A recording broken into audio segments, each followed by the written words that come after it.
I just found out the most insane thing. So What, the last brain cell? Ooh, God, I'm sorry, that was rude. That was rude of me, I'm sorry.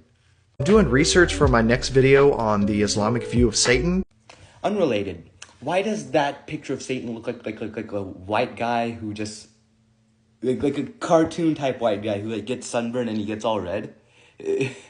And he looks like that, but he's just wearing like Arab clothes. I'm sorry, I just noticed that. It was funny to me. Not funny, but funny to me. And I found out that the chief god of the Quraysh tribe, which Muhammad belonged to, was actually Baal. Yes, but you know, as Muslims, we don't really care about the Quraysh for many reasons. One of them being, if you know history, Muhammad and the companions literally fought against the Quraysh because the Quraysh were against Islam. They were anti-Islam. They were pro-Baal. They were pro-pagan worshipping. They were the enemies of Islam. They were the enemies of the Muslims. They were the enemies of the Muslims. They were the enemies of the companions and the project. They were the enemies of Islam. The enemies of Islam were from the Quraysh. So we don't really care about the Quraysh and... boy.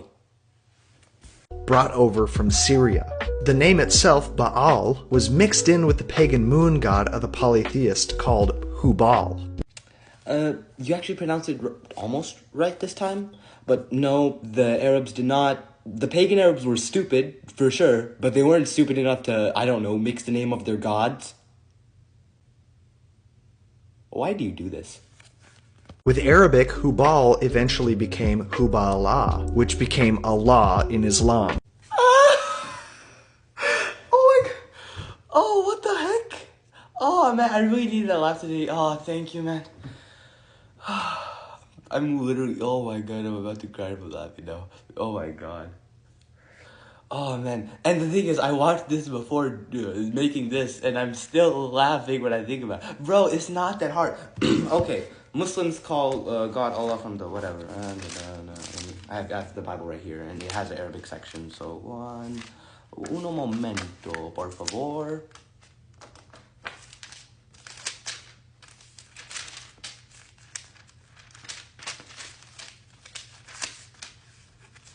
It's going to take a second. Oh, it's right here.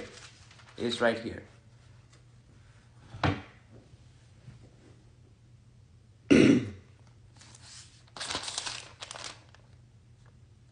And actually, it's in the Malay section as well, so I'm going to use the Malay section as well because I'm already on it. Right here. Where does it say? Right here. Right? That says Allah. That says Allah in Malay. What? Malaysian Christians are pagans. Arab Christians are pagans. Nice to know. Oh my god, I can't with you guys. I seriously can't. Allah is a combination of al, which is a prefix the, okay? Al is the. And ilaha.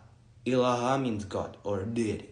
So the deity. This is the etymology, okay? But in day-to-day speech, it literally just means Allah. In the Bible, it might say ilaha and sometimes it might say Allah. Because Allah means like the God, the actual God. Ilah can like also refer to false gods as well. So, oh my, I can't. You excommunicated all of like the Arab and Malay Christians, and I'm going to hit you with the car. In other words, the god of Islam is actually Baal, which as we know, according to the Old Testament, Baal is Satan.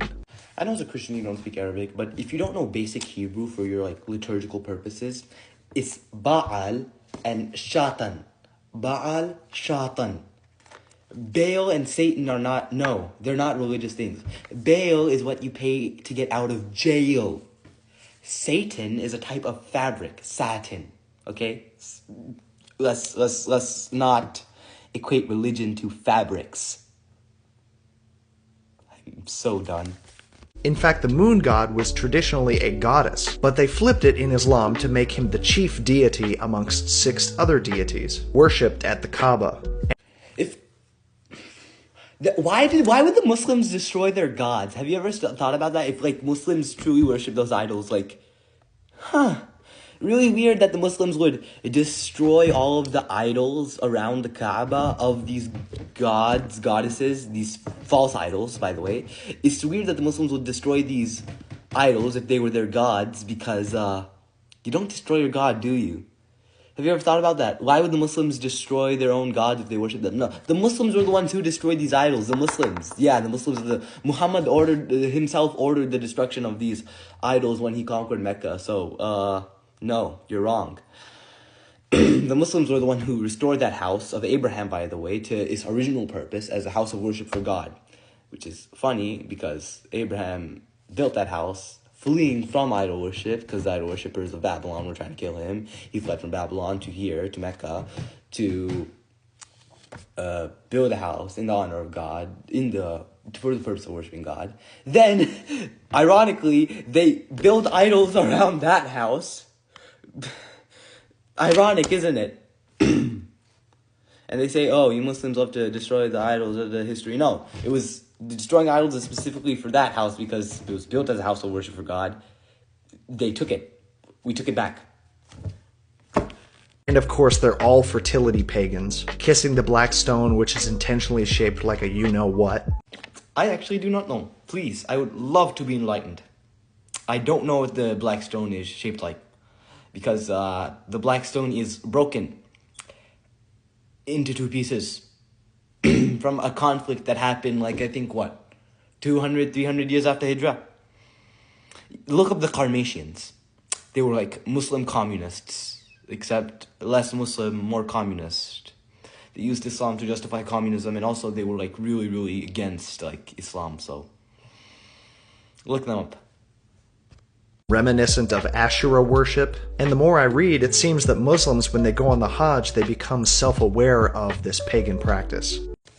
What have you been reading, first of all? Send it. Second of all, what have you been smoking? Send it.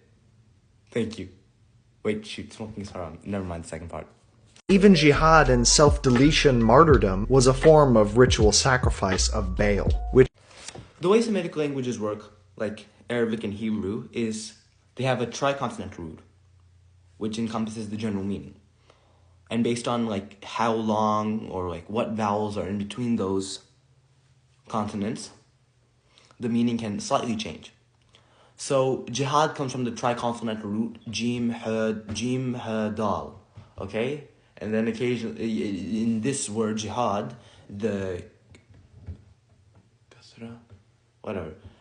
kasra, aka the I sound after jim is added, and then the extended alif, the long a sound, is added after ha, so it becomes jihad. And jihad literally just means to struggle. What I am doing right now is a jihad. I'm struggling with my patience. I'm doing a jihad right now. Dealing with you is a jihad. Thank you. Dealing with you is a jihad. And I'm doing a jihad against my patience right now. I don't see myself disappearing. Oh wait, shoot.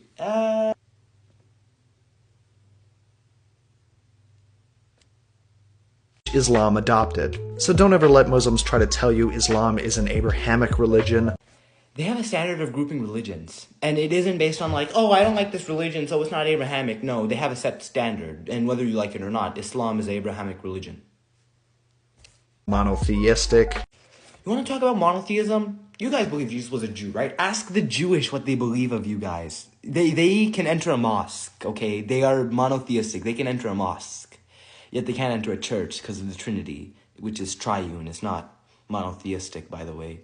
Actually, monotheistic only encompasses Islam, Judaism, and some sects of Zoroastrianism and Jehovah's Witnesses. Those religions are monotheistic. Christianity is Trinity, not related to Trimurti, which is Hinduism. But they're very similar. I'm not going to lie, they're very similar. But Hinduism is Trimurti, and also I think pantheist. Meanwhile, Christianity is triune, Trinitarian. Islam is monotheistic. Judaism is monotheistic. Weirdly enough, you guys aren't, so. Or contradictory to the lustful desires of man and the world. Islam is innately dunya. First of all, if you're gonna say an Arabic word, pronounce it properly. I'm not even an Arabic speaker. I speak Urdu, Farsi, Pashto. I know basic Arabic. Inshallah, I'm gonna get better. But it's dunya, dunya, dunya, dunya or dunya. You can say either one of those. Dunya. I'm done, yeah. Okay. The word is dunya, and I am done. Yeah. I'm gonna hurt myself. Number 1. You never acknowledged the main point of the video, which was to say that, oh, the Christian Star Islam. Like, yes, you did indirectly mention it, yet you never directly said, oh, this is where the Crescent Star of Islam come from. So I'm going to actually tell you where it comes from. It comes from the old flag of Constantinople. Look it up. When the Ottomans took over Constantinople, they adapted the symbol, the Crescent Star of Constantinople, and they made that their symbol, doofus. Stop being a smart aleck. You're not smart in any way, shape, or form. The Ottomans, they took the crescent, and since the crescent also represents the start of a lunar month in the Islamic calendar, they made that the symbol, and since the 5-pointed star could represent the 5 pillars of Islam, Salat, Shahadat, Siyam, Hajj, Zakat, since it can represent these 5 pillars, they decided, you know what? Let's make that our symbol. So they did. It's not that complicated. You don't have to make it this complicated. Also, don't get me started on the fact on what you just said near the end of the video, that Islam is innately dunya, not contradictory to the lustful desires of man. Sure, yeah, it's not contradictory to the lustful desires of man, because men naturally want to get married before they do the deed. Men naturally want to have self-control. Men naturally don't want to touch women that are unlawful to them before they get married. I can't even, like, I can't understand what,